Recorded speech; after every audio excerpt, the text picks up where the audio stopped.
Okay, today is February 16, 2015. This is Children and Justice. Marcel here on campus had a question about the discussion forums, and I shared with everyone a moment ago. I want to say it for my online students as well, and I may have expressed this to you online in a different way, but I don't always check in on the discussion board. Sometimes I'll post if I see something that I can clarify, or the discussion is moving off track, or sometimes, once in a blue moon, somebody may say something inappropriate there. I'll step in. But really, it's a forum for everyone to communicate about the topics that I put out there.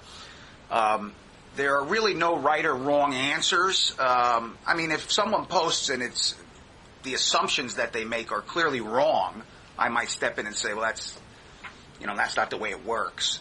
Now, having said that, there's not a wrong answer. It doesn't mean you can post whatever you want there. Like I said, sometimes there are things that are just off base and that are plain wrong. I might step in on that. And, it's not just a place for you to have unsupported opinions. If you're going to give an opinion, you need to back it up with some kind of articulable basis, some kind of support for what you're saying. I don't expect you just to throw out unsupported opinions. But again, I don't check in too much. It's a place for the classes, whether you're online or on campus, to talk about that subject, kind of stay on track. The subject matter hopefully is close enough to the learning module that we're in so that the discussion is relevant to the substantive lessons that we talk about in class and are part of your readings. What I like to do is, and I'll continue to do, I'll check in on the class following the closing of the discussion board and maybe talk a little bit about it. And I post these things online so my online students can read these as well. I think I may have posted a couple of things online this week. The online students are on the same discussion board track. And a student brought up a good issue, and that's what I wanted to bring up as well.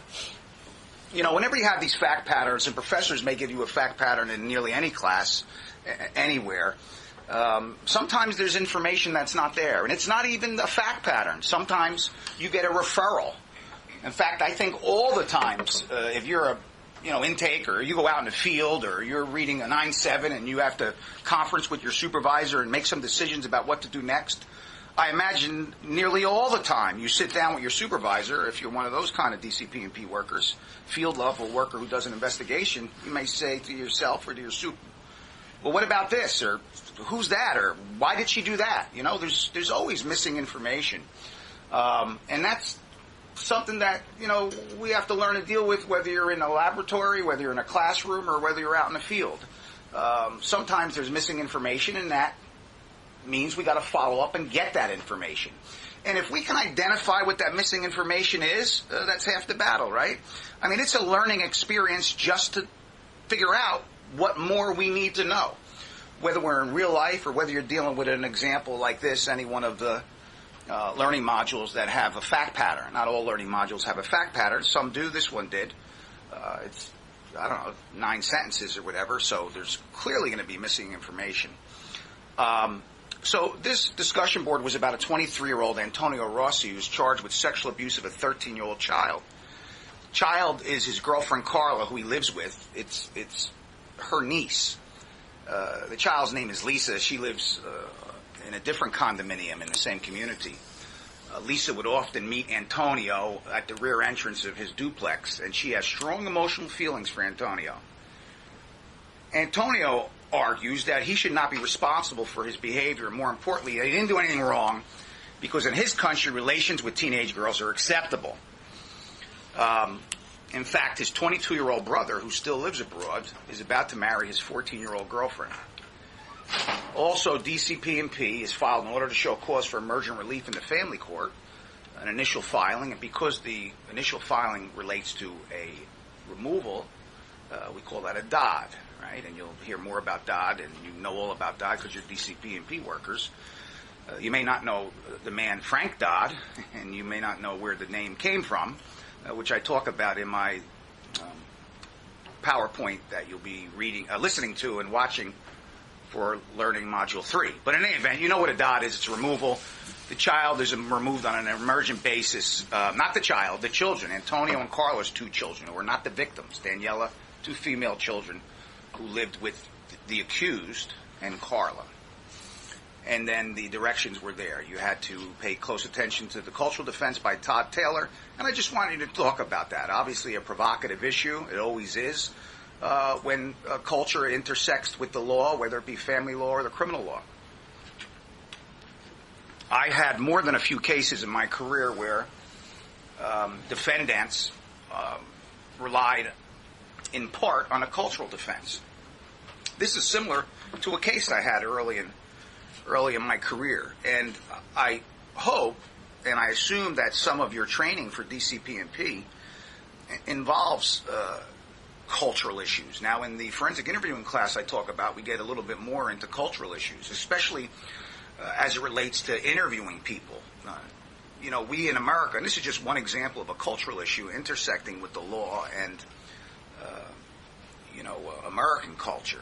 In very many cultures, it is offensive to look at somebody in the eye when you're talking to them. Yet we in America see that as evidence of credibility or believability. A straight talker, someone looks you in the eye, they're telling the truth. Somebody who's always looking down at their shoes or avoids our gaze, we see that as evidence of deception. But in some cultures, that's highly disrespectful to look somebody in the eye when you're talking to them, especially elders. Okay, and in some cultures, among the sexes, men and women, you're not supposed to look at each other in the eye. And there's a variety of other cultural things that are inconsistent with our experience in the U.S. So as an investigator for law enforcement or for DCP&P, one ought to know that. We ought not automatically conclude among the many things that we do in figuring out whether someone is being honest with us, and that's part of what we do all the time, especially for investigators. We ought to put in eye contact into context. We've all heard, I assume, because you are trained DIFUS workers, you've heard of the thing called coining. Coining in some cultures, I forget what it is. It's been a long time since I saw that. It might be in Southeast Asia, it might be in Africa, I forget. But are you familiar with coining? It is it can be misinterpreted. Well, whether it's abusive or not, whether a child's at risk of harm or not is the question. It certainly causes harm to children. I'm sorry, somebody said something. Is it like the suction on the back? Yeah. Let's just look it up right now. Sorry, coining. Yeah.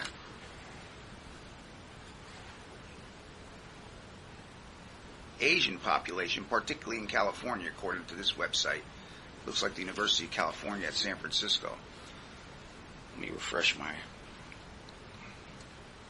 recollection here. Coining, or Gaoyao, is a common Southeast Asian alternative for minor illnesses such as cold, flu, headache, fever, pain, etc. It's believed that too much wind in the blood is the cause of many illnesses, and coining will bring the blood to the surface, by which a bad wind can be released. Now, many of these cultural idiosyncrasies arise from many years ago. On its face, this obviously is not has no scientific validity, but some people sincerely believe in it, and you have to put that in context. The practice of coining involves rubbing heated oil on the skin, most commonly the chest, back, or shoulders, and then strongly rubbing a coin over the area in a linear fashion until a red mark is seen. A doorway for the wind to get out. It's very similar to gua sha, Chinese alternative medicine. The bottom line is sometimes children present with these burns on their back. And among the things, and I thought they still teach this to you, is how to identify these marks. And very often the families will tell you that's what they're doing. And clearly that ought to be documented, and we need to put that into perspective. That's different from somebody who's purposely burning a child, right? That's different, and it really gets back to what this fact pattern's all about. The role of the child protection worker is exactly that, child protection, and Whether someone did something on purpose or not is of marginal importance, of marginal relevance when we're talking about child protection, right? First and foremost is our obligation to protect children from harm.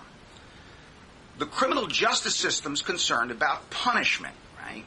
And we want to punish people who purposely do things, who have what they call in the criminal law, and it's borrowed from a Latin phrase, mens rea, the guilty mind.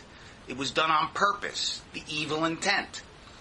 Okay? So when somebody's prosecuted for criminal behavior, we're concerned about whether they did it on purpose or not. And if it wasn't on purpose, did they ignore an extreme risk? Did they engage in high-risk behavior? And if it wasn't some outcome that arose from high-risk behavior, was it the result of moderate risk or even negligence? Now, there's no criminal negligence in New Jersey. There's civil negligence. Nevertheless, the state of mind of the perpetrator or the state of mind of the person who did the act, we'll call it, let's get rid of the word perpetrator, is highly relevant in the criminal law. It is not so relevant and at times irrelevant in child protection. Because child protection's goal is what? Protect the child, right? Like asking you who's buried in Grant's tomb. You know, it's to protect the child. And if a woman or a man, more commonly a woman, if a woman suffers from rape trauma syndrome, and she's so affected from being gang raped that she can't get out of bed in the morning and take care of her children, and we've made the services available to her, and we did all the things we need to do, but she rejects them, there's nothing wrong with her, but 3 out of 4 days, 5 out of 7 days a week, she doesn't get out of bed, she ignores her parental responsibilities. Not her fault, right? It's not her fault she has mental health consequences from being gang raped. In fact, we can sympathize with her, right? But the bottom line is, if she's so cognitively affected, if she's so unable to care for her kids that they are at risk, there's got to be some kind of intervention, right? We got to act to protect the children. She didn't do anything wrong. Nevertheless, if the children are at risk, something's got to be done. Was anyone here on Tuesday night when Professor Carlton presented on Abraham? Were you there? No.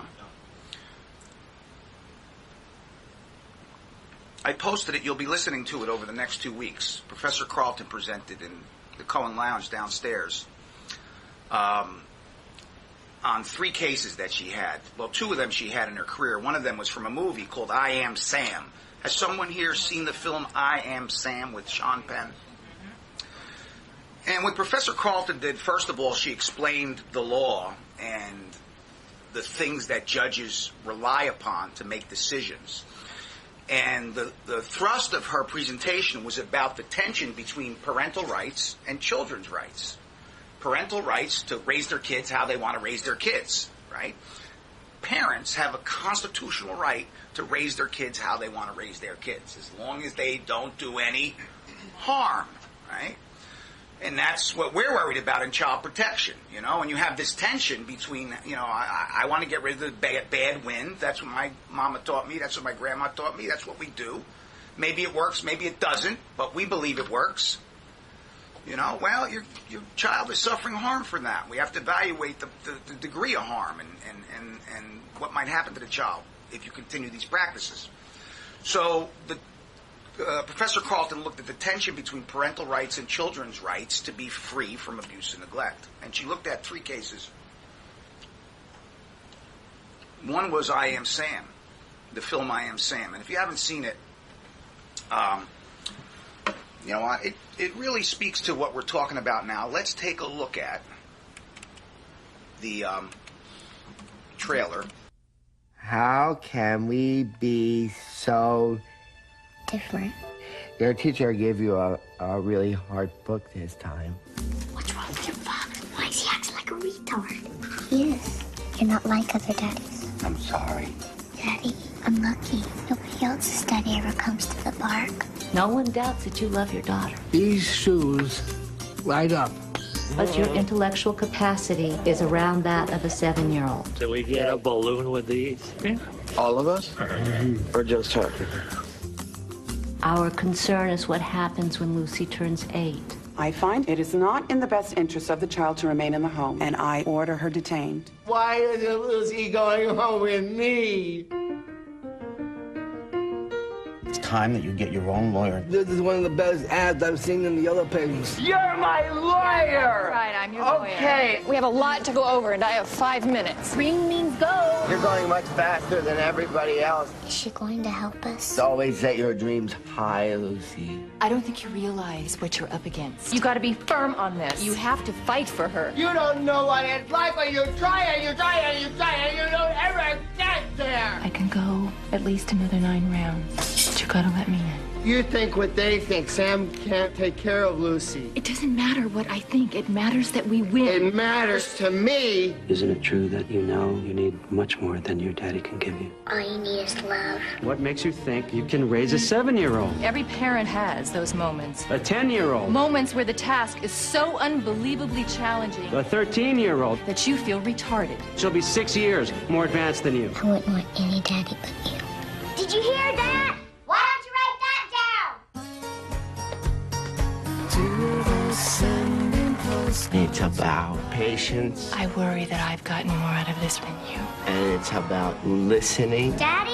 and it's about love. I am Sam. You're recording. Hi, this is Sam! It's an outgoing message, so I think you need to sound a little more outgoing. So, as you can tell from, or infer from the video clip, which is a trailer from the film, Sam is cognitively limited. He has a 7 or 8-year-old daughter, played by Dakota Fanning, who's now all grown up. And the issue before the court was whether he can continue to have sole custody of the child. Did Sam do anything wrong? No. Right? Is it his fault that he can't care for a little girl? No. Nevertheless, the government came in and took her. You know, parental rights, right?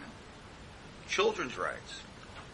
As you'll hear when you listen to Professor Carlton's workshop over the next 2 weeks, the little girl, when she was placed in the foster home, would run away every night, right, and go back to his house.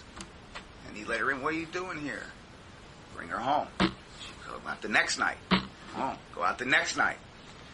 So Professor Carlton raises the issue, should the little girl, should Dakota Fanning decide where she lives? What do you think? Should the little girl make the decision? How old is she? 8, 7, you saw her. No. Clearly. Does the judge get to listen to the little girl? Yeah. The law allows for children's testimony. You'll see, I don't know if it's in this learning module or the next one. I posted case law about children's testimony in the criminal courts as well as the civil courts. In the criminal courts, children testify nearly always. In the family courts, children testify rarely. When they do, they testify in the judge's chambers. Sometimes they might testify in open court, but it's very rare. And the judge and the system does everything they can to prevent the child from having to testify in court. That's a different issue for a different day. Some of the questions raised in termination of parental rights cases, when we look at the tension between parents' rights and children's rights to be free from abuse and neglect, you know, some of the issues are, you know, how much weight should we give to his opinion? How much weight we should give to the child's opinion? You know, whether he's at fault and whether that matters. It doesn't, and he's not. You know, and a host of other things. But at the end of the day, the court has to decide differently. We talked about burdens of proof here, and one of the things that Professor Carlton highlighted, in fact, I liked her description of the burden of proof so well, that in your last lecture, the lecture from last week, which I recorded, I left in my meandering description of burden of proof, and I put in her succinct description of burden of proof. Remember, we talked about preponderance of the evidence, 51%, and we talked about beyond a reasonable doubt, a real lot in the criminal courts. And then I mentioned clear and convincing evidence, and it's between preponderance and beyond a reasonable doubt. That's what they use in termination of parental rights cases, because the liberty, the issue at stake, is that important. It's more important than a temporary removal. So the court has a more strict burden of proof. And the court in I Am Sam, again, it's a hypothetical, it's a Hollywood, but nevertheless, it demonstrated some of the issues involved in these kinds of cases, decided that by clear and convincing evidence, there was the need to remove that child for her own safety and development. And the child was removed. And Professor Carlton talks about two other cases that you'll listen to when you listen to that audio over the next 2 weeks. Cases that she tried that went to the Supreme Court of New Jersey. Lauren Carlton is an assistant attorney general, and she represented the Division of Youth and Family Services and DCP&P for a couple of decades now. And if you see an important case that went to the Supreme Court, it was Lauren's case. She handled nearly all of the most important cases before the Supreme Court over the past 20 years. And we're privileged to have her among our faculty. And she talked about two cases that were in some ways similar to I Am Sam. And when you listen to it, you'll hear the facts. But they all had one thing in common: the tension between children's rights to be free of abuse and neglect and parents' rights. And the cases she used as examples, just like I Am Sam, involved parents who were cognitively impaired, who had cognitive limitations, and didn't do anything wrong. And she used them as examples of how litigation works, how courts make decisions when it comes to child welfare. And it takes us back to our friend Antonio Rossi. You know, he's saying, well, this is what we do in my country, and, you know, I didn't know I was doing anything wrong. In fact, I thought it was okay. Well, it's not okay in the U.S., okay? It's not okay here. And for child protection purposes, whether or not it is condoned in his country of origin or not is irrelevant. The question, the sole question is, are Carla's two children, Daniela and Gabriella, for the family court matter, are they at risk of harm? We know that Antonio Rossi is sexually attracted to children. You say, well, she's 13. She's a child. She's in the 7th grade, maybe the 8th grade. Okay? And we'll get to his cultural defense in a moment from the criminal perspective. But we know he's sexually attracted to children. He lives in a home with 2 female children. Okay? Now, some people, and it may have been some of you here, and this was appropriate, and that's why I'm saying there's missing information, disagreed with the removal. You know, more than a few people here and online brought up that they think that DCP jumped the gun here, and that the children should not have been removed. So I responded, and it wasn't on this board. I should have shared it on this board. I responded on the board for my online students. Maybe the division jumped the gun, maybe they didn't. There's information that's missing. We can infer stuff, and a few people inferred things. Well, because Carla blah blah, then I can assume blah blah. Obviously, we all know you can't make any assumptions in this world. You got to go find out what's going on. Yeah, but what's the common denominator?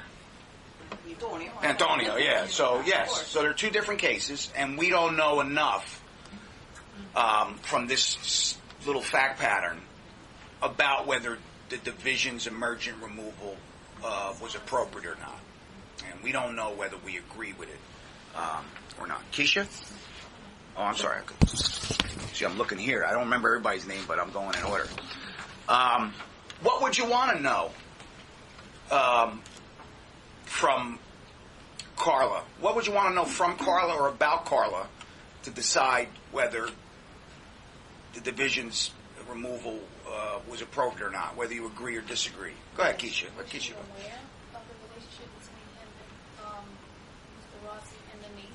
Was Carla aware of the relationship between her boyfriend? Is it boyfriend or husband? Boyfriend.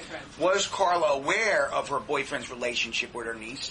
Excellent. Absolutely. Go ahead. If she wasn't, does she believe him that he's innocent, or does she believe, that he did something to? Excellent. Excellent. Was Carla aware? And if Carla wasn't aware, what does she think about all this? Right. Well, first of all, Elizabeth says, does she believe he's innocent or not? And that's something we want to know, right? But could she believe that Antonio's innocent and still be protective of her children? Maybe. Right? I don't know. I want to know more. Right? I want to know more. What if she said, no way? Now, we know Antonio confessed because he's necessarily confessed because he's telling everybody this is what we do in my country. So let's assume he didn't confess, or let's assume Carla thinks the confession was coerced and therefore he didn't confess. It wasn't a voluntary confession. Let's assume that Carla believes that he's innocent, but she agrees to have Antonio move in with his father, who lives in Union County. And she agrees that if it's true, that's outrageous. I've never heard of any country where that's okay, and I'm not going to leave my boyfriend alone with my daughters. But I don't think he did it. I don't believe he did it. What then? Do we go on her promise? Would you want to know more or less? Is there something that might... We don't even know the kids. We haven't even. There's nothing there about what was their children's interview. Exactly. So you want to know what Daniela has to say, what Gabriella has to say. You don't want to do a full investigation. Yes. Well, in there, that's what I said before. There's two cases there. There's Carla's case, and then a spinoff, which would be the Rossi family, and there would be two active investigations. And the Rossi, and the investigation into, let's assume that Carla's sister is the mother of Lisa, right? Because that's her niece. Lisa's Carla's niece. Let's make believe that her sister lives in a different condo down the block. And Lisa's her sister's daughter. Excuse me. We're obviously going to do a full-scale investigation into that family and that household, right? We want to know, are there other children in the home? These are basic division things that we do, right? So we want to know all about where Lisa lives, who's Lisa's caregivers, and those kinds of things as well. Would you, and I'm asking you workers this because you have lots of experience and I have very little with this kind of stuff, at least direct hands-on experience. What you would have, Adela, 2 open cases. Would they have 2 file numbers? Yes, they will. Okay, yes, so because Lisa and her mom, go ahead. Because Antonio, he's only an alleged perpetrator on Carla's case, okay? And he might be named... No, Carla's his girlfriend. No, I'm sorry, Lisa. Lisa, okay. Lisa might have their own case with her own daughter, and Antonio still be an alleged perp on that case. The Rossi family then will have the entire constellation of Carla, Antonio, and the 2 girls. And that's a separate... That's that case, the Rossi-Carla family, with the 2 little girls, Danielle and Gabriella. Now you got the victim. She lives with her mother, who's Carla's sister. That's a different case number. That's another case. Different Two case different number. Workers, 2 different investigations. What is the potential jurisdiction in Lisa's house? What is Dyfus looking at in that house? Because Antonio doesn't live in the house. He's hooking up with her. And hooking up's the wrong way to describe it. I didn't mean to say that way. That's an outrageous thing. I retract it. Really is. Sometimes you slip, see? But don't tweet it. He's exploiting her. And by meeting her in a common area, right? Nevertheless, that's what we know now. So what's the investigation into Lisa's family and mom going to focus on? You want to find out the family dynamics there. You know, you want to know about the parents. You want to know kind of what kind of relationship they have with their daughter Lisa.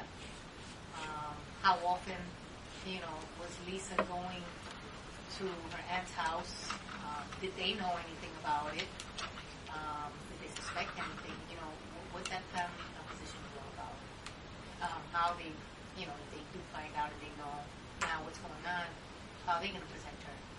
Mm-hmm. And if there's any other siblings also. And if they have concerns for Carla's children and their household. You want to find out if Carla's sister's family, or her sister and her family has concerns for Daniela and Gabriella. I see. So you're asking the other family members to give me some insight on that family. Very good. That's good investigation. In fact, we recommend that when I teach a course on investigating this stuff here. Talk to as many people as you can, especially people who don't live in the house where the abuse took place. Grandmas, paternal grandmas, maternal grandmas. If you can, somehow you can talk to bosses and neighbors. Go ahead, Abraham. Although this may not be relevant, but you want to know about what their cultural perspective, what their perspective on what Mr.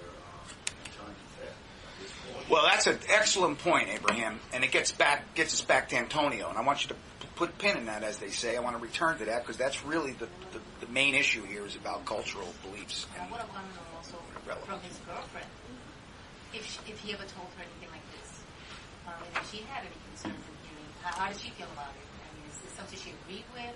Did she know about it? You know, was she concerned at all? If he did. You're talking about Carla. About Carla. Yeah, absolutely. I would kind of question whether or not she's able to protect her own children if she believes that something happened. And I hate to say blame, who does she blame for initiating this relationship? Because if she's going to blame her niece who's not at an age to consent, that would be a concern for me. That would be a red flag, right? That would be like, I don't know that this Carla's understands what's going on here. Absolutely. And we can draw a lot of inferences from those kind of things. So, again, we would have two open cases. Lisa's mother, would you look at Lisa's mother from the perspective of, and neglect, right? What were you doing? Were you watching your daughter? You know, if Antonio was meeting with her at 3 a.m. or at midnight, and, you know, that reflects upon Lisa's caregiver, right? Is Lisa's mom and dad, or whoever her caregivers are they caring for her well enough, or are they negligent in a manner that allows this, that fosters this from happening? The theory being, if you're paying closer attention to what's going on, you might have figured out that your daughter is not home on time and that she has an unusual relationship with her. Yeah, I could make a point for that. For the Lisa family, these people are family, all right? That's all niece. So although we may question her parental style or lack of supervision, but I think lack of supervision. Yeah, go ahead. She could say to my daughter all the time we live next door, and she goes all the time to her auntie's house. Nothing wrong with that. Nothing wrong with that. Exactly. It's an extended family. Yeah. That's bring any so. So she would argue that point. Well put. This was the arrangement that was made. That well after put. school, the child goes to the aunt's house. And we wouldn't know until we talk to people. And even if the Lisa seems to be coming and going, even at later hours, 3 a.m. is problematic. But even at later hours, you know, we're overlooking the culture of the family, and I'm talking about families generally, extended families, and maybe even their particular cultures. Note that we don't know what culture he's from. But Abraham's saying that you know, this can be viewed as one extended family, and you know, when I grew up in Newark, you had Grandpa lived on this floor, my aunts lived here, 2 doors down was other people. You know, people came and went, and that's the way we grew up. It wasn't necessarily neglectful. Go ahead. I also wanted to point out that it seems Abraham, listen. I don't want to get too detailed into your personal issue there, but the question takes us back to the culture of the family and familial culture within your ethnic group or your social group, and that's relevant as well. We talked about the extended family. In some cultures, the extended family is not that important. In other cultures, the extended family is the lifeblood of family life, and that's something we need to point out. Let me say something. We talked about inappropriate things in the discussion board. It's not inappropriate to bring up your personal experience. And I'm going to single you out, Abraham, but when we get into more and more detail about your personal situation, it becomes less and less instructive. There's a module on corporal punishment we're going to do later, and I used it with my undergrads. And one of the common defenses to corporal punishment is, my mother used to hit me and I'm okay. And there's so many ways to analyze that statement and attack it. But most importantly, from a educational perspective, there's no science to that, right? My parents used to hit me and I'm okay. Doesn't amount to hill of beans. It has no researched or empirical impact whatsoever. So I would stay away from those kind of things in any of the discussion boards. And I just did it a moment ago. I said, when I grew up in Newark, we had extended families and all that. If you say something in passing and put it in perspective, it may be okay, but I would avoid talking about personal experience in the discussion boards. However, that doesn't mean you can't draw on your personal experiences. I could change that into, Italian-American culture from the generation of the World War II generation or something. I can take, if I believe that and there's support for that, I can take my family experience and generalize it. I think that's a more appropriate way to talk about these things in the discussion forums than just talk about what happened to me. Not so much because it's uncomfortable for people, although it can be after a while if people get too personal about their personal lives, especially if you were a victim. And I talk about people who have been victims, in the syllabus. You certainly can contact me privately and we can talk about whatever you want to talk about.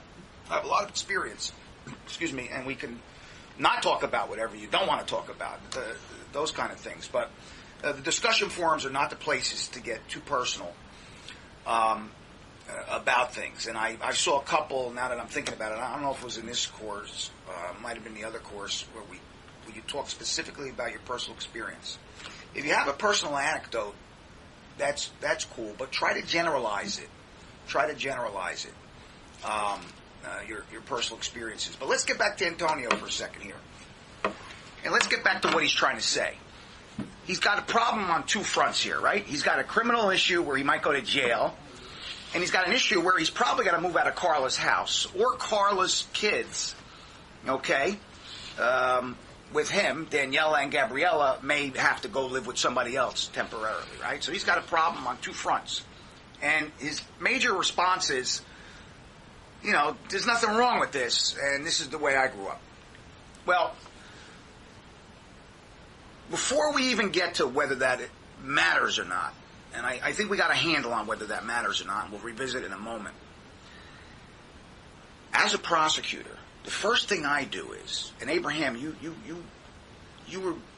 brought this up a few minutes ago, and I wanted you to talk about it again in a moment. But the first thing as a prosecutor, because my social training is, you have your perspectives as social workers. My perspective is to be skeptical of everything. So the first thing I would do as a prosecutor, and I learned this a long time ago from this case and cases that followed it, was to do what? What do you think that I did? And I'll change it to the real case. The case involved a man from Peru, okay, who said something similar. And what do you think I did? Because I'm saying to myself, I'm a skeptic. I'm a prosecutor. Well, it's a cultural issue. But how long, one of the questions I would have is, how long has he been living here? What does he know? What's his knowledge about the law? That's a great point. But pause that for a minute. Even more basic than that. Keisha? What's that? What about relationships between adults and children? Exactly. Is he true, right? Is that the way things work in Peru, right? Is he being honest? I don't know anything about the culture of Peru, right? So the first thing I want to do is find out the cultural norms in the land from which he claims to be from and which he claims forms the basis for his thoughts and behavior, right? Is that true? Are these, in fact, the cultural norms?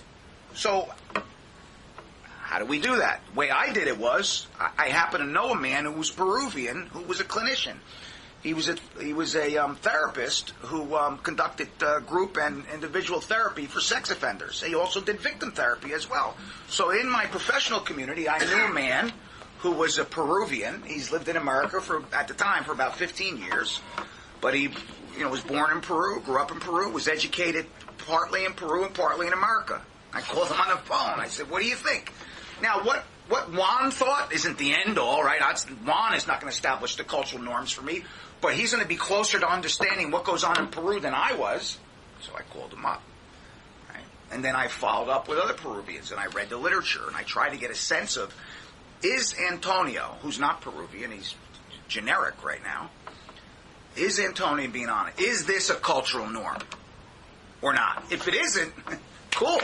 I don't have an issue with this anymore. It doesn't serve to mitigate. It doesn't influence any of the outcomes. Matter of fact, it's pretty good evidence that Antonio is a BSer, right? It's pretty good evidence that he's being deceptive. It's pretty good evidence that he's not to be believed, among other things. And this is pretty verifiable, right? If this is what happens in Lima, in Peru, I think it's not too hard to find out whether men are marrying 13-year-old 7th graders all the time in Peru. So one of the things, and we don't talk a lot about it here, we talk about it in forensic interviewing, is you want to learn as much as you can about the culture. And in a case where someone suggests a cultural defense, you want to see if, in fact, they do practice coining in Asia still. Maybe that's something that they don't even practice anymore, you know? Maybe they practiced it in the 1900s and not in the 2000s, right? So they bring that up. I've had, I think it was an Arabic culture, but I don't want to say what it was. I forget what culture it was. But a family came in straight-faced and said, and some of you might say, oh, yeah, you know, you seem so skeptical, Del Russo, that they would pinch their male child's penis and testicles. Really hard, let's put it that way, to the point where there was injury. That's how we got the case. There was penile injury. We looked a little further at it, and I forget the outcome of our, we'll call it cultural inquiry, but there was some anecdotal evidence, I must say. A couple of people I knew, maybe Arabic, and I don't want to bring up Arabic people if it wasn't them, but I'm pretty sure it was Arabic people. And there were a few people who said, oh, yeah. Now, you need to make sure we present the right facts, too. Again, I don't think it's okay to be squeezing and pinching male genitals in any context, in any way, in 2015 at all. But people pinch cheeks, right? People squeeze butts, sometimes little kids' butts, right or wrong. That's a private area, right? You would say, all right, so that's my exposure to these things. Again, I just got done saying, what is not really that important, but you should take that to the next level if you have anecdotal experience and take it to the next level. In my mind, as a prosecutor, I could see, well, maybe in some cultures they go, that little peenie, man, and they squeeze the penis over the clothes or something. I would not be that offended by that. I think that's a problem. I'd have to look into it more. We'd have to evaluate where we're going with this case. But this was under the clothes, on the bare flesh, and there was significant injury. So, but my first impulse was, this is insane. Write that down, because that means, she agrees that she did it, right? That's 90% of the battle, right? She acknowledged guilt for the behavior. Now, the next question is, when I started up, I talked about mens rea. Did she have the evil mind? Right? Is she responsible, or did she not have sexual motive? And in sex crimes, what's critical is sexual motive. So, getting back to Antonio, we want to see if Antonio's is truly representing what the cultural norms are in the community in which he grew up.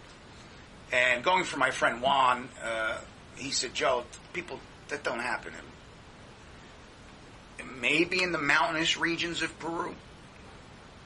Just like people do things in America, in some of the, backwoods areas that are criminal, not socially accepted, but they still happen. And simply because it happens in some backwoods or remote areas of America doesn't mean we all agree to that. No more so than this man that I was talking to Juan about is reflecting cultural norms in his home country. So if you can find this out right away, half the battle, most of the battle's over. Then it becomes irrelevant as a matter of fact. But again, if it is deeply held, then the next question is, how does it impact upon risk to the child?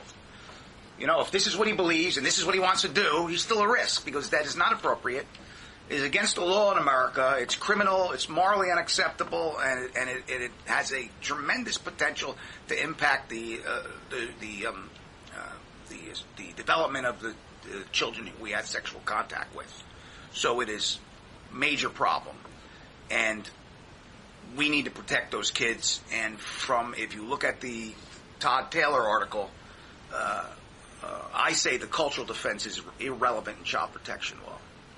Now, there may be a little situation you can figure out where it is relevant, but the general rule is irrelevant. There are some cases where it could be relevant in the criminal law, as I just gave you an example of. Imagine if the woman who pinched the penis of the boy so hard, in fact, did it because that was a method of showing intimacy for little children where she came from. Let's assume that's true. Then in the criminal law, that could be a defense, because the sexual contact with the intimate sexual part, has to be for sexual gratification.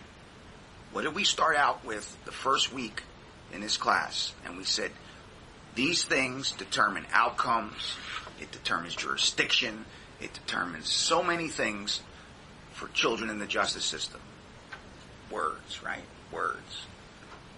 Words matter. The words are for sexual gratification. Sexual contact with the intimate parts of another. Right? Criminal sexual contact with the intimate sexual parts of another has to be sexually motivated. It has to be for the purpose of sexual gratification. So if the lady squeezed them as a way of showing intimacy, because that's the way they did things in her native land, then she might be innocent, if that could be proved. Well, she didn't have to prove anything. If I couldn't prove beyond a reasonable doubt as a prosecutor that she did this for sexual reasons. So cultural issues may or may not be relevant in the criminal courts. I think, as one of you, it might have been Marcel, pointed out in your discussion board posting, it matters on sentence day, though, right? How much it matters, who knows? But, the guy who thought it was okay, and again, let's assume this is true, and he believes it, it's sincere, then it might matter on sentence day. Because the guy who thinks that it's okay to have sex with 7th graders and does it in defiance of the law is more dangerous than the guy who thinks it's okay because it's okay where he comes from. We can do a better job rehabilitating the guy who thought it was okay, and he is less blameworthy. He is in need of less punishment. He is less morally blameworthy. Anything else you want to add to this board here? A number of things that could come up, obviously, in this little fact squib. The Michael Vick thing was just an interesting way to look at things and just show you how broad culture is. I like Michael Vick. I am a dog lover. I am so repulsed by what Michael Vick did that it's hard for me to even watch him on this video and think about the horrors that happened on his farm, ranch, or whatever he owned. But he tries to explain that he didn't. This is the way he grew up, and to him, he grew up in a world where animals were object and property, and their pain and suffering didn't matter. And as many of you pointed out, well,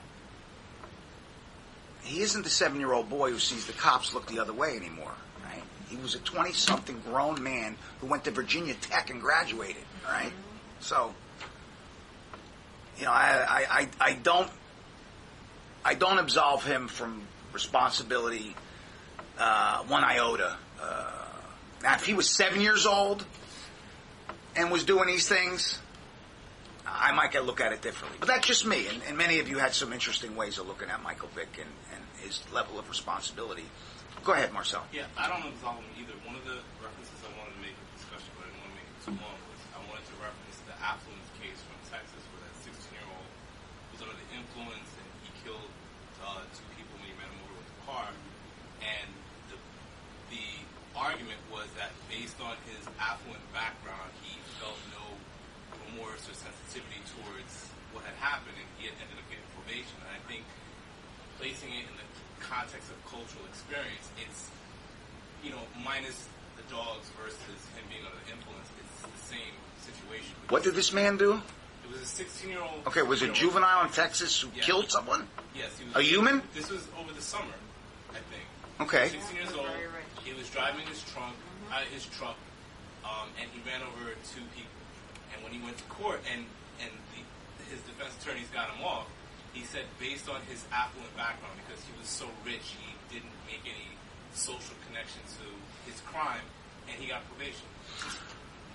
Well, you know what? Let's Marcel, even in Texas, I can't imagine it's as simple as that. It really was. If you look it up, that the judge gave him probation because he was rich and he couldn't appreciate, you know, the impact of his behavior on poor humans. There's got to be more to it than that. I'm not saying that didn't come up, and I'm not saying that the defense lawyers didn't emphasize that, or maybe made it the centerpiece of their sentencing argument.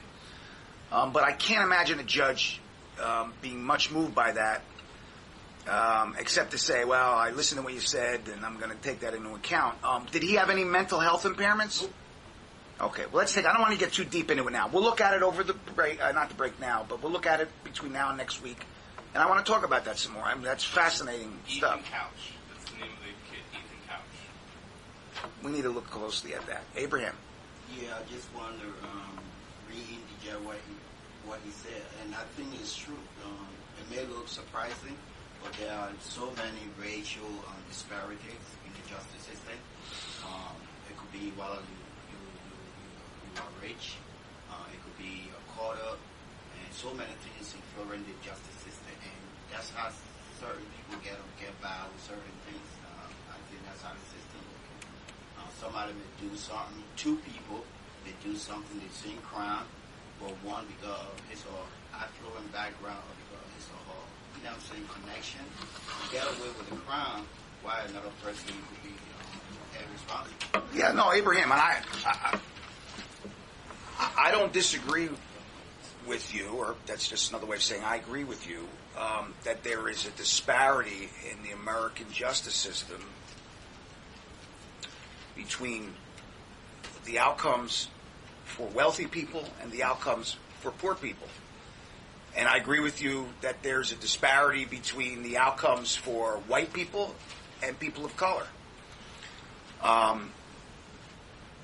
And it's well documented by researchers and academics, and nobody disputes that having a lot of money gets you a much better outcome than having very little money. What I'm wondering about, and we'll see between now and the next class, is how anybody would put that on the record, that is, make it out in public, that I think I'm less responsible. Well, I can see a defense lawyer doing it, but I find it hard to believe that the judge accepted it as the basis for the outcome, namely probation, in a case involving the death of 2 people. I need to look more at that case, and I will. I don't want to get into it now. I want to move on, okay? Did you find one quote there? I sent the link to you. Okay. I want to look at it. It's interesting, and let's follow up on it. And then it would have to be appealed by the government then. I know a few district attorneys in Texas. I can't imagine that was the sole basis for probation. But we'll look at it. If it is, it's an outrage. It's mind-boggling. So we'll take a closer look at it between. Let's go. Yeah, put that in the cyber cafe. That's a good thing. Maybe, hey, man, that's a perfect thing for a discussion forum. I don't know about this year, but next year. Which brings me back to our class last week. What I did was I posted the lecture from last week, and I cut off the discussion on the matrimonial stuff. I posted in Learning Module 3, right here, I posted a activate Adobe Flash. I posted a PowerPoint about matrimonial law with an overview of matrimonial law, which we talked about in a rather scattered fashion. You guys had some great questions at the end of class last week, and I followed up on them, and I'll give you the answers. Pardon me. But I decided that I needed a segment on matrimonial law, pardon me, and the potential impact it would have on children. So there's a nice section here on custody and visitation, which is how children and how justice for children is implicated in matrimonial law. But I talk about all matrimonial law, and there were 3 questions you guys left me with when I left. And then there was one question I had for you. And it's Kim Brown is the one who answered the question in the Cyber Cafe. You may have seen it. I'll get to that right now. I was uncertain about, in civil law, how many jurors you needed to make a decision when there was a jury trial. Remember, you only get jury trials in criminal law and in civil cases, right? Not all civil cases, those civil cases that involve negligence. And Kim sent us on the Cyber Cafe to New Jersey rule, I think 1:8- whatever. Doesn't matter. It's in the New Jersey rules, and it says that in the civil trial you have 6 jurors, unless a request is made for 12 jurors or 9 jurors. So the default is 6 jurors in a civil case. And Kim, tell us how many jurors have to agree that someone is responsible in civil court out of the 6. Is it unanimous? 5 out of 6. Can someone other than Kim tell me if you have 12 jurors, how many out of 12 have to agree? 10. Excellent. Good job, guys. 10. Yeah, it's in the rule. It's in the rule. And I don't know 9. What was 9? Someone remember 9? I don't know. I don't know how many have to agree on 9. And I mention it in, I think, one of the podcasts I did that you'll listen to, and I'll mention it again now. I think I did it at the beginning of last week's lecture. I did a little introduction to last week's lecture. Tuesday night, I was at the Seton Hall game.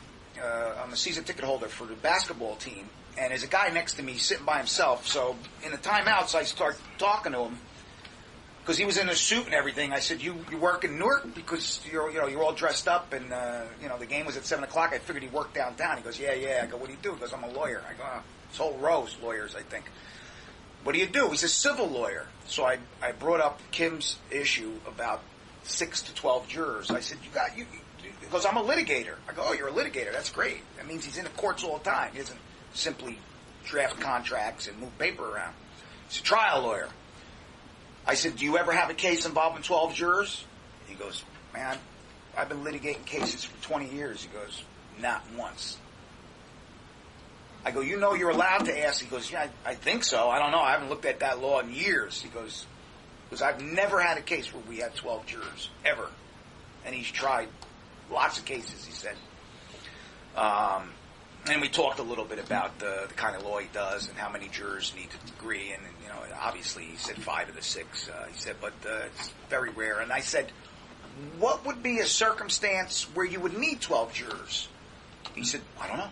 Because I couldn't tell you, man. He goes, I've never asked for 12. I've never heard anybody ask for 12. And I don't know what a case would look like where we would need 12. You know? He goes, I can't imagine a judge ever doing it. I mean, he was almost horrified by the fact that they would spend another how many hours or days picking a jury because it takes time. Time is money. He goes, I can't imagine a judge allowing that. It would double the time that you need for jury selection. And time is money, especially in the civil courts. Now, I then did some research on matrimonial law, and I also spoke to a matrimonial attorney friend of mine. And correct me if I'm wrong, I don't have the questions I jotted down with me. But one of the questions was about equitable distribution and community property. And community property states and equitable distribution. Does someone remember the first question? I remember one question was about the why do you need a prenup? And I'll address that. And then there were 2 other questions, and I wrote them down. Does someone remember? It was like something about Chicago, like which one is like 50-50 and which one, like how many states? Right, I know, I got into that. Yeah, the community property states, there's 9 of them, and I'll talk about that in a second. Then there was why do we need a prenup? And there was another question about matrimonial law. Like in New Jersey. Yeah. Why would you need a prenup? Right, that one. I'll address that in a second. It was that one. Well, maybe it'll come back to us. I had them written down. I looked at them many, many times. Community property states, there's 9 of them. The 2 of the biggest states in the country are community property states. It's carryover. It's interesting they border Mexico. It's a carryover from Mexican law, Spanish law, believe it or not. Texas, California, Nevada, Alaska, Louisiana, and I forget the other few. 9 states, community property states. When you get married, all the property you acquire during the marriage, when it comes time to split it up in the divorce, is treated as 50-50 property. So if you bought a house during the marriage for $100,000 and you sold it for $500,000 at the end of the marriage, the $400,000 would be property of the marriage because it increased in value during the marriage, so that would be marital property. That's the first issue. Is it marital property? Would be split 50-50. In New Jersey, if the spouse wanted nothing to do with the property, the husband bought it, he's a construction worker, he goes there with his tool belt on, he built a bathroom extension, he repaired the pool, he did most of the work on the house, he handled the contractors. That same house, we'll talk about a lake house or a vacation home, that same house in New Jersey has a $400,000 increase in value. The wife might take 1/3 of the value, and he takes 2/3. Because in New Jersey, we follow equitable distribution law. And the division of marital assets is based upon the party's contribution to the marriage. Now, it's not only based upon the asset itself, it's based upon the marriage completely, but it could, the improvement to the asset itself could influence the court as well. So it's based upon contribution during the marriage of either spouse. So again, in community property states, whatever the outcome is, whatever the value is, 50-50. You bought some artwork, you bought a house, you made, the wife works at Merrill Lynch, the husband works at Verizon Communications, they have a bank account, a college fund, $1 million, California, Nevada, Texas, $500,000 for the wife, $500,000 for the husband. New Jersey and 38 other states, they look at the relative contributions of the parties. Now, my friend who's a matrimonial lawyer said, and you know where we start? 50-50. In New Jersey, we start at 50-50. It's not written down, but that's what happens. That's like the default starting point. So then it is incumbent upon the party who claims more contribution to convince the court, it seems to me. We'll call it the he. Could easily be a she. If she claims greater contribution, she needs to convince the court that she contributed more to the marriage than he did. And it varies between 1/3 and 2/3. But my friend Kevin said almost always in New Jersey it's 50-50. Not too many people that say, oh, I contributed more to the marriage or less to the marriage. Could happen. And the law is flexible enough to allow for that. So that's the difference between community property states and equitable distribution states. The major difference. There are others, but that's the major difference. Under both forms, separate property is your separate property, whether you're in California or New Jersey. If you owned a lake house, right, and then you got married, and you're the wife keeps the lake house. But, guess what? You know the first thing that the husband does when they're getting divorced? They send a person called, the name begins with an A. Very good. An appraiser. The appraiser is going to find out the value of that lake house. And if that lake house is worth more than it was on the day they got married, that goes in the community property pool. Right? And it's split 50-50. So if the lake house was worth $100,000, when they got divorced it was worth $200,000, 50 for her, 50 for me. New Jersey may be different. Maybe that was his fishing house. Maybe the guy bought the lake house, or brought the lake house. That was his fishing house. She hated the house. She never went to the house. She didn't like fishing. Whatever. Theoretically, he may be entitled to more in my hypothetical, or her if it was her lake house. But you said separate property is still your property? Yes. But that separate property has value, and any increase in value goes in the marriage pot. Is it true that in New Jersey, once you get married, your name automatically comes up like on the deed or is automatically added? No. Because yes I know people and that, no. let's say for example, if a couple buys a home, right, and the home is only under the husband's name, automatically within 30 days, the significant other's name is added on the deed. Well, there is property law that goes back centuries. They call it tenancy in common, tenancy by the entirety, and I forget what the other one is. But property laws, real property. I'm looking about real, not like fake versus real. Real property, real estate property, houses and land. There's some funky laws that govern that. And when you get married,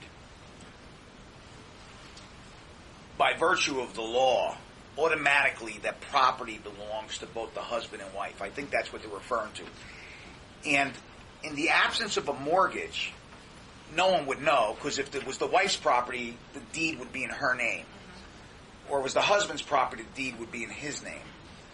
But when there's a mortgagor, when there's a bank who holds the note, they may then put both people on the mortgage automatically. I don't know about that law. That may come up as well, because they want to be, we got another person we can chase down if they default. I'm not sure what happens when a bank is involved and there's a mortgage. That may cause both names to pop up on the deed. But that doesn't affect, one thing you'll learn if you get deeply into matrimonial law, the deed, it's evidence that the court can look at, but that's not dispositive, what it says on the deed. The fact that my name was on the deed or your name is on the deed is not the end of the issue. It just will, I bought the house after we got married, and I put the house in my name, so it's mine. No. The house was acquired after marriage, then it's, in California, it's community property, and then you look at, down payments and where the money came from and all that. But whoever's name on the deed is of minor significance. The court looks at lots of other things than the deed or the title to a car. Well, the car's in my name. It doesn't matter who signed the title at the car dealer. What matters is when it was acquired and how it was acquired and those kind of things. Yeah, we'll get to that in a second. Separate property.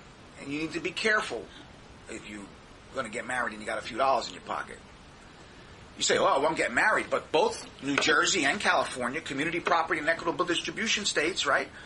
Both of them treat separate property as separate property. And my aunt gave me $100,000 when she passed. And I got that money. It's my money, and I can rest assured and sleep well at night because New Jersey says it's mine. And even if I moved to California, that was the other question. Even if I moved to California about what happens if you move and you're in a more favorable state, I knew it would come back to us. I can go to sleep at night in California or New Jersey knowing that's my money that my Aunt Martha gave me.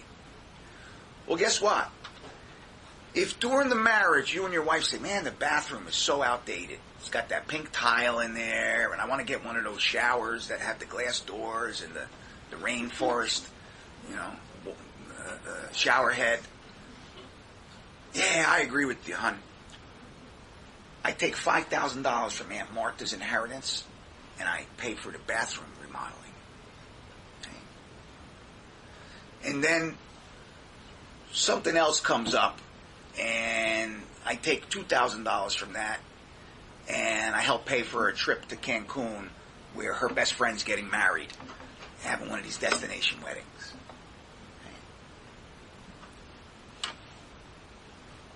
She goes to Atlantic City, and she hits a $2,500 payout on the, what do you call that? Slots.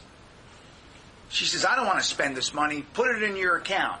I stick it in the account with Aunt Martha's inheritance. All of a sudden, the bank account where Aunt Martha's inheritance is starts to look different than it did when I got the money. They call that commingling. When you do this and that, and you start mixing up money there, it becomes marital property. And there have been significant litigation. Nobody's talking about $1,000 here. When you're talking about $100,000 or $1 million, or rich people start commingling stuff, you wind up in court for a long time trying to figure out who that money belongs to.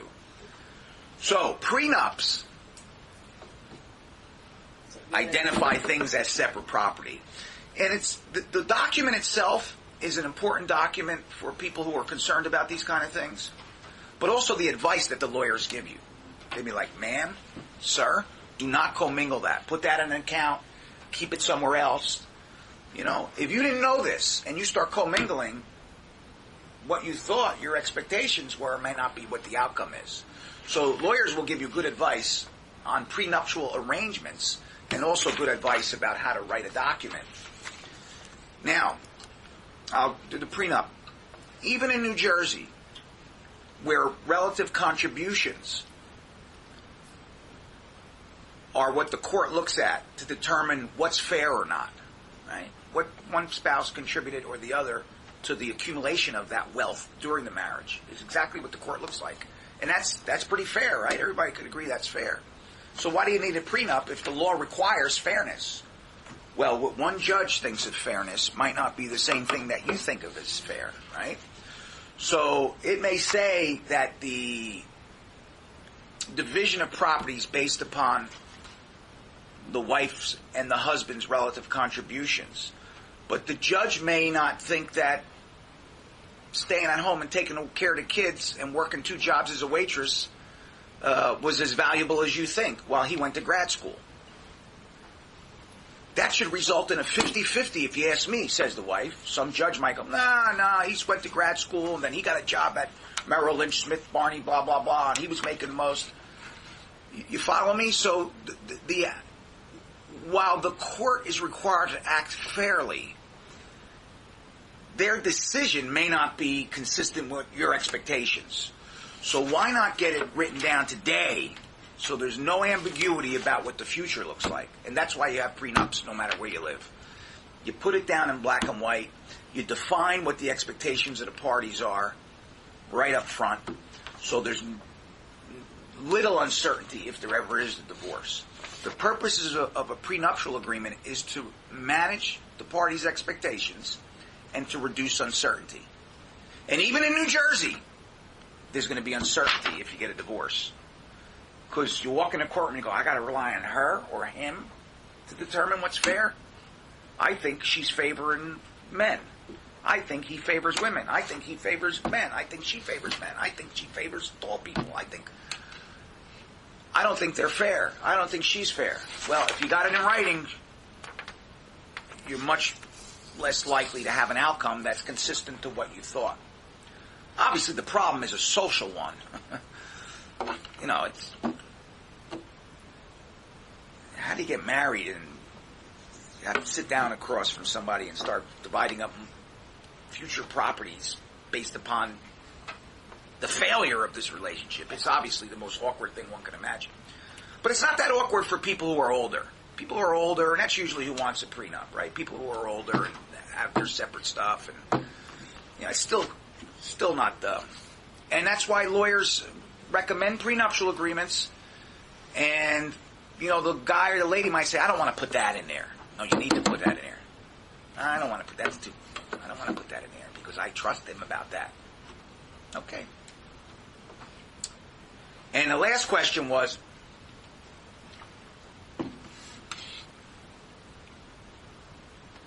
what state controls?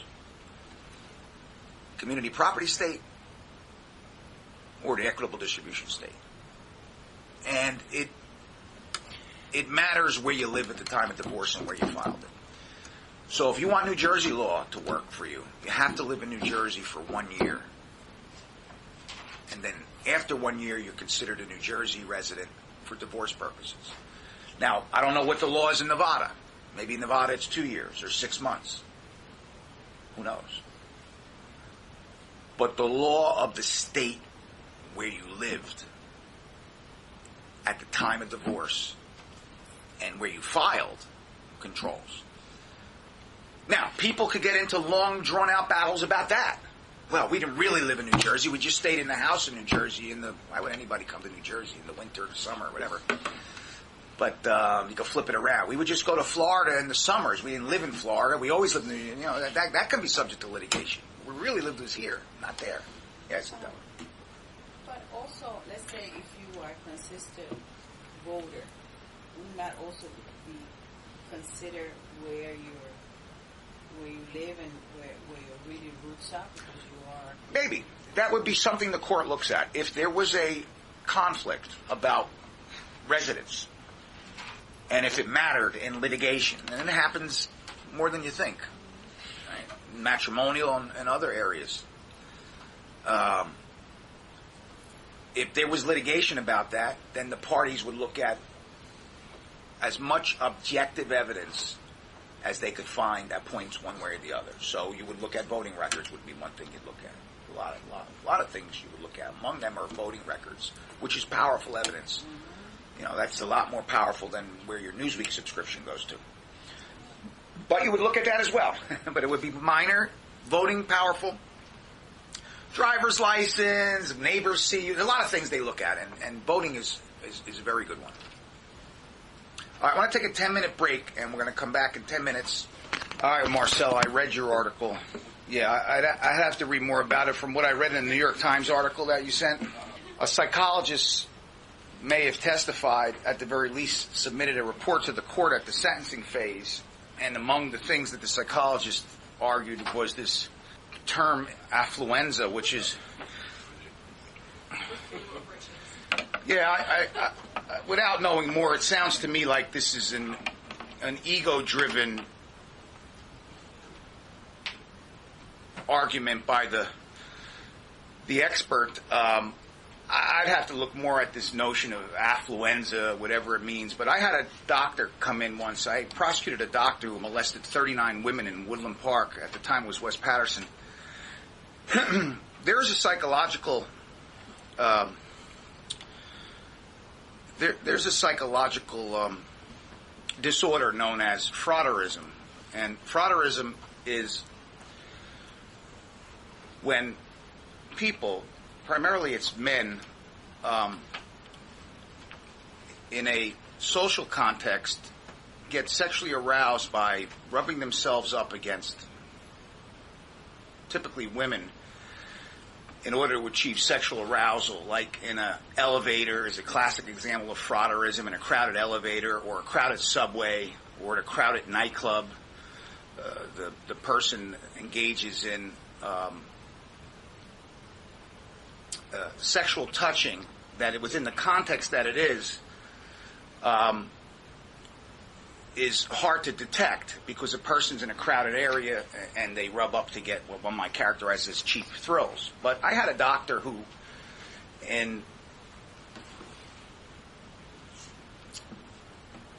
treating, and I use treating in quotes, he was sexually assaulting them and went to prison for it. But in treating his women patients, he sexually molested them and digitally fondled their vaginas during medical exams, lots of them. And they had a doctor come in from Toronto, Canada, and he testified at the sentencing hearing, much like the doctor in the case in Texas. And he coined a term called frauderism medicus. Now, psychological disorders are detailed in something called the DSM, the Diagnostic and Statistical Manual. It's something that's used by psychologists and psychiatrists to describe disorders. I can guarantee you that affluenza, which sounds like a influenza to me, it sounds like a communicable disease. But I can guarantee you that affluenza does not appear in the DSM. And the most recent DSM came out a short time ago, the DSM-5. Much like the doctor in the sentencing proceeding that I was involved in, that psychologist in Texas probably made up the word to describe a phenomena that he or she claims they've been seeing among their patients or they've read about, or maybe some other doctor coined the word to describe whatever. I'm not even sure what it is, that perhaps an insensitivity to the plight of people who are not wealthy, that is wealthy people. I don't know what it is, and it's not clear what it is from the New York Times article, except to say that that boy looked at the world and his victims differently because he was wealthy. But it appears that the judge did not mention that. It was not mentioned, according to the Times article, by either the defense lawyer or the prosecution lawyers in their sentencing arguments. I don't know how a judge would sentence someone without placing their reasons on the record. I don't know how they do business in Texas, but you always in New Jersey have to explain the reasons behind a sentence in New Jersey. It appears from the New York Times article she didn't even do that. It's one thing if she said her reasons and didn't mention this affluenza, but it appears she didn't even mention anything. She just gave the sentence, which was, as you correctly said, Marcel, probation. So we don't know whether that mattered or not. The defense lawyers in that article stepped away from all that. The defense lawyers quoted as saying, listen, that was not a major part of our argument. That's not what this case was all about. This case was about this kid getting a chance to rehabilitate his life like any other juvenile, and that many juveniles get probation for these kind of offenses. It was a vehicular homicide case. He was .24, which is almost 3 times the legal limit in most states. The legal limit now is .08, so 3 times 8 is 24. That is 3 times the legal limit. He stole a case of beer from Walmart with his friends. They went out driving later. They piled into his dad's pickup truck, and he killed 4 pedestrians, and one's other pedestrian is on life support or in a vegetative state. Again, I'm not sure. If I know that none of the people in the article say that affluenza had anything to do with the court's decision. We'll never know because the court doesn't state their reasons. And for some reason, the prosecutor can't appeal in Texas, it says. So I don't know what we'll know in the future. But, the media latched onto this. It's certainly an interesting thing to think about it. And I don't know how it matters if the kid is desensitized to poor people and thinks that their lives are less meaningful. And I don't know if that's what it says. Between now and next week, I'll look a little more closely at it, like I said. But if that's true, like just for argument's sake, this was a crime of recklessness, So he's like, well, there's a bunch of people walking there, but I don't care. I'm going to try to swerve around them because they're not as valuable as regular people. I'm not sure how that state of mind that rich people have, according to this theory, had anything to do with his behavior that night. Now, we do know over the past 10 years, science has taught us a lot about the developing brain and Maybe I'll post something on the Cyber Cafe if you guys want to take a look at it, about how the adolescent brain, now that we have these high-powered scanning systems, the adolescent brain looks much different than the pre-adolescent brain and the adult brain. A lot of our functioning is in this part of the brain called the cortex, the cerebral cortex, and it's big when you're a child, and it gets smaller. And the argument is that it becomes more efficient as you get older. Less of the brain is needed because you figure out how to go about life and you figure out how to do challenges. And this maybe is related to what these lawyers are saying or the psychologist is saying. I don't see it. It has nothing to do with wealth. It has to do with the fact that the adolescent brain, it is theorized now from high-powered imaging, the adolescent brain is much less developed in the areas of impulse control and emotions than the adult brain.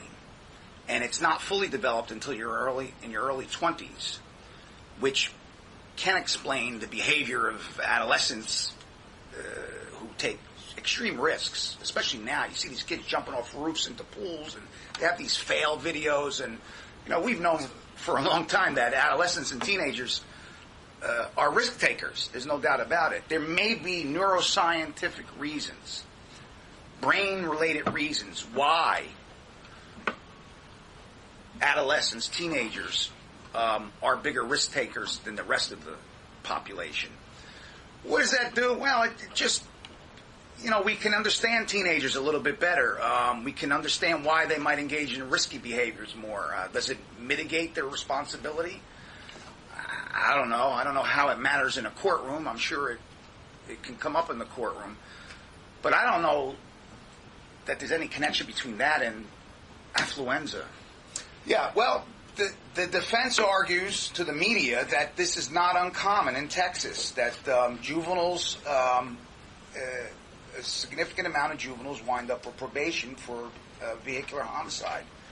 I don't know. But it's something that you raise a good point, Marcel, because I think the next thing is about juvenile responsibility, the next discussion board. And that's where understanding the neuroscience behind adolescent behavior might be relevant in discussing waiver statutes. And it's a good transition you bring us to as we wind down this class today. The next learning module has you reading about the juvenile court process and juvenile offenders, among other things, mandated reporting and CASA workers, child protection litigations, TPR, all this good stuff, the criminal trial, and more. And your discussion board is about some horrific offenses and what we think about trying them as adults. And nearly all states have a process whereby juveniles who commit offenses that would be crimes if they were adults can be moved over to adult court and have their case litigated as if they were adults. They call those waiver statutes, W-A-I-V-E-R. And the reason they use the word waiver is because the juvenile court jurisdiction is waived, it's given up, and the matter is sent to adult court. And, your discussion board is about your feelings concerning waiver statutes and whether children ought to be treated as adults or whether they should be processed in the juvenile courts with an eye towards rehabilitation rather than punishment. Are juvenile waiver statutes fair? Are they appropriate? And if neuroscience, and I'll put this in the discussion forum for both my online students and the on-campus students, if neuroscience is beginning to theorize that the adolescent brain is less fully developed and prone to or biased towards high risk-taking behavior, and that some of these things not that their behavior can't be controlled, but it's harder to control your risk-taking behavior when you're a teenager than when you're an adult. Should that matter? Should that factor into whether we ought to have waiver statutes and the circumstances in which we waive children to be to have their cases litigated in adult court. I think it's an interesting thing. I'm going to put it in the discussion forum, and that might drive some dialogue as well. In New Jersey, for example, children are not charged with crimes. They're charged with acts of delinquency. Marcel? Right. Well, listen. Sounds like this is something that interests you. Save it for the discussion forum. You're way ahead of everybody else with your knowledge, and that's good. Let me talk about the basics of juvenile justice. You're way ahead of everybody. The death penalty was abolished for children some years ago. Not too long ago, but it wasn't last year. It was perhaps a decade ago. And the law speaks for itself. Abraham, something short? I don't want to get into debating with Marcel about that. That's what the discussion board's for. I have a question about a waiver. How old is the child supposed to be, the juvenile? 14. Okay, yeah. 14. But the rules change for up to 16, and take a look at it. It's among your readings. But no children less than 14 can be waived. Yeah, you got to be at a minimum 14, I think. You'll take a look at it. It's among your readings, and you'll know exactly what it is. But let me just start with the most basic understanding of the difference between the juvenile justice system and the criminal justice system. The purpose of the juvenile justice system is rehabilitative, as Marcel just indicated a moment ago. It's rehabilitative. The purpose isn't to punish. Okay? And the rules are quite different. All of the constitutional rules apply, and you'll see that was a work in progress for some time. Because juveniles were treated differently, because the purpose was rehabilitative, for many years they didn't have the full panoply of constitutional rights that were available for adults. The rights to attorney, the right to remain silent, many of the rights were not applicable to juveniles until relatively recently. And you'll see one of the most famous cases was in Ray Galt. And I posted an interview with Jerry Galt, who's now an older man. But when he was a boy, he had made obscene phone calls to a neighbor, and there was a quick hearing in court. There was little testimony, and he wound up being adjudicated delinquent, or whatever state he was in, found guilty, we'll call it, and his case was processed. You'll find out when you do your readings what happened in Ray Galt, and you'll actually hear an interview with Jerry Galt on National Public Radio. Suffice it to say, though, in 2015, juveniles have all of the constitutional rights of adults, even though they're treated differently, and the purpose is rehabilitative rather than punitive. The judge's sentencing options are different. I think in New Jersey, I'd have to take a closer look. The law has changed a little bit. You cannot be institutionalized for more than 20 years. It might even be 10 years. Do you know, Marcel, what it is? The maximum a juvenile under the Juvenile Code of Justice can get? I think it's 10 years, actually. This is Professor Del Russo, and I looked it up, and it is actually 20 years. So the maximum disposition where a juvenile can be incarcerated is 20 years.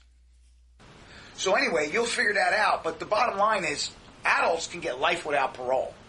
So part of the reason why these waiver statutes exist is because the public feels that some offenses are so horrific, so evil, so in need of punishment that the juvenile justice system is insufficient for holding that juvenile accountable for their behavior and to deter other juveniles similarly situated from doing the same crime. That there's not enough punishment to deter other kids from committing the same offenses. And what matters there is whether you believe that the criminal law can effectively be deterrent. And we'll look more at sentencing next week and the philosophy behind sentencing. But in New Jersey, the juvenile justice system is different from the criminal justice system. You are not charged with a crime in New Jersey if you are a child under 18. You're charged with an act of delinquency. So what's the difference? Not much, other than the nomenclature, other than the words that are used to describe what you did. So if you did 3 car burglaries and a residential burglary and you're 15, you're charged on a complaint for delinquency. If you're an adult, you're charged on a criminal complaint. They're very similar. They say when it happened, they say who the defendant is, they say what the elements of the crime are.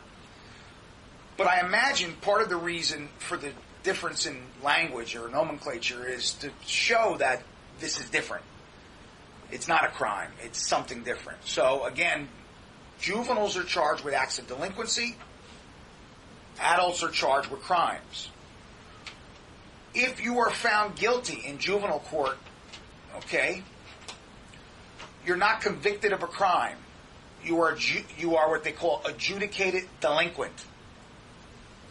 Adjudicated delinquent. Does it look like a sentencing in criminal court? Yes, I've done both. It looks like a criminal sentencing. The judge is there. They look at your past history. They look at the nature of the crime. They look at the impact on the victim. They look at whether you were involved in drugs or alcohol that might impact your behavior. The process is very similar. But instead of calling a sentencing, they call it a disposition. So in adult court, the prosecutor would get a pre-sentencing report. In juvenile court, the prosecutor gets a pre-disposition report. And we call them a PSR, a pre-sentencing report, a PDR, for a juvenile case, a pre-disposition report. Words matter. I keep bringing up words and language, and it matters for a variety of reasons. In this context, words matter because the system wants to make clear that children are treated differently. And they want to avoid the stigma of the language of adult court. You're not convicted of a crime, you're adjudicated delinquent, right? You're not sentenced, your case receives a disposition. So the 3 or 4 big nomenclature issues I want you to remember are acts of delinquency versus crimes, right? Adjudicated delinquent instead of convicted, and disposition instead of sentence. Say that again? Yeah, the 3 big ways that the language of the juvenile system differs from the language of the adult system, in part to avoid the stigma associated with the behavior, right? They don't want children to go through life stigmatized by something they did when they were a kid, and we're now knowing that the brain develops differently and all that. So part of the way we do that is to treat them differently, to rehabilitate them rather than punish them. Part of the way that we do that is to not put them in prisons, but put them in detention centers. Part of the way we do that is to limit the maximum amount of time versus the maximum amount of time in criminal court. And another way to avoid stigmatizing kids is the language we use. And the language we use is, instead of crimes, act of delinquency. So if you go in someone's home without their permission and take their stuff, the charge is the crime of burglary. In the juvenile court, the paperwork will say they commit an act of delinquency, namely a burglary. And it just says what happened. So acts of delinquency instead of crimes. Right? Dispositions instead of sentencing. And instead of conviction, adjudication. I got them a little bit wrong sequentially, not the words. But the first thing that happens is you're accused of an act of delinquency. If you're found guilty, you receive a... confuse myself. Adjudication. So if you're convicted, you're adjudicated delinquent instead of convicted. And your sentencing is called a disposition. So the prosecutor who goes every Friday to juvenile courts, it's a disposition calendar. The other prosecutors go to Fridays where they do sentences, they go to the sentencing calendar. Anyway, so the language is different, right? Active delinquency versus crimes, adjudication, delinquent instead of conviction, and disposition instead of sentencing. Juveniles do not have a right to a jury trial, even though the offense for which they are adjudicated is similar in nature to a crime. You get a judge trial. The judge has to conclude, beyond a reasonable doubt, same constitutional proofs required, beyond a reasonable doubt, but no jury trial. No jury trial. Juveniles check this out. No right to bail.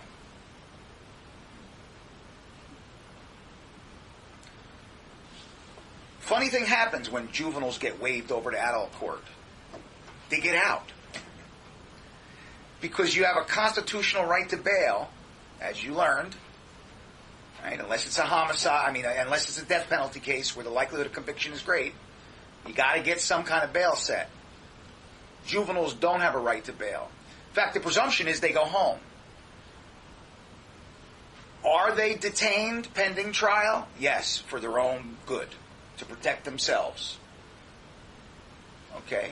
If they're, what the court orders is called a home detention report. And if the caregivers can't maintain control over the child, and it's likely he or she's going to get involved in continuing criminal or delinquent, not criminal, I misspoke, continuing delinquent behavior, then the court will hold the juvenile at the detention center until his case is disposed or her case is disposed. The home detention report is an evaluation of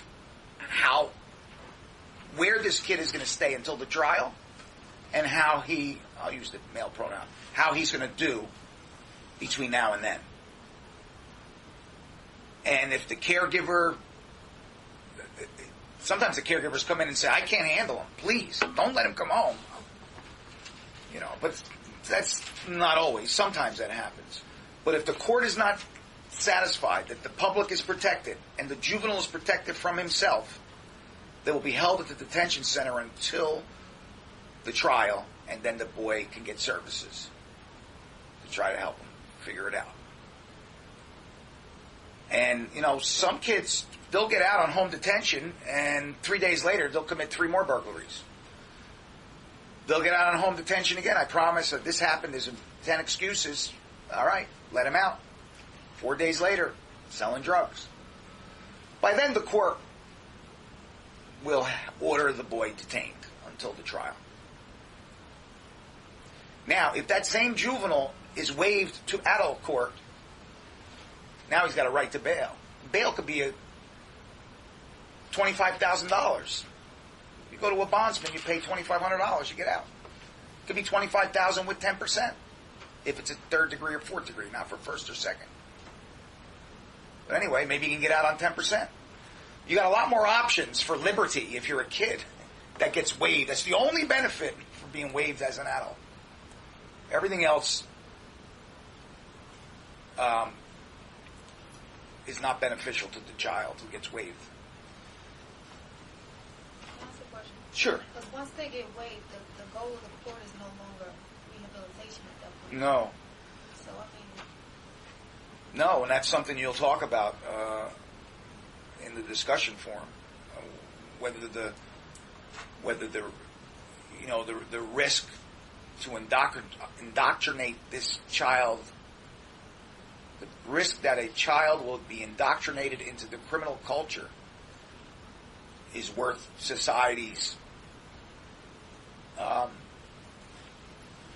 retribution. So you don't get a jury trial. All other constitutional protections apply. One area where children are treated differently under the Constitution is in school. Under a case that had national significance 20 or 30 or more years ago called TLO. Teachers who are representatives of the government, usually, unless it's a private school, have more leeway in searching students' stuff than the government has to search everyone else's stuff. You need probable cause under the federal and state constitutions. You don't need, you need a little bit less than probable cause to search lockers and even purses and stuff, in school.